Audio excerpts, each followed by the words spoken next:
Hello sir. Hello. हाय. Hello sir, गाडी घ्यायची आहे. पेट्रोल घेऊ का EV घेऊ? ओके, सध्या गाडीचं बाजूला राहू दे. First tell me what is your income? Sir, माझं income 1 lakh rupees per month आहे. ओके, आणि एक्सपेन्सेस किती आहेत महिन्याचे? राऊंड अबाउट 50,000 रुपीज एक्सपेन्सेस आहे. Are you investing? I am investing 20,000 rupees. Okay, in that case you should not buy a car. त्याची किंमत 10 ते 12 लाख आहे. त्याच्यावरती गाडी घ्यायला नाही पाहिजे. आणि लोनवर घेणार आहे का गाडी? सर, लोनवर घेणार. ओके, मग 10 लाखाचं लोन जर घेतलं गाडीला तर आत्ता 8.5-9% व्याज आहे. सो 16,000 रुपये EMI आहे.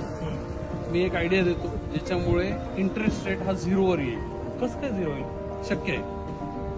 16,000 रुपयाचा EMI अधिक 7,000 रुपयाची एक SIP करायची. म्हणजे असं गृहीत धरायचं की आपला EMI 22,000 आहे आणि 7 वर्ष जोपर्यंत लोन चालू आहे तोपर्यंत SIP चालू ठेवायची. त्याच्यावर 12% मिळाले की जे व्याज आपण बँकेला भरले ते सगळं आपल्या खिशात परत येतं. अशा पद्धतीने 0%चा इंटरेस्ट आपल्याला या गाडीसाठी भरावा लागतो.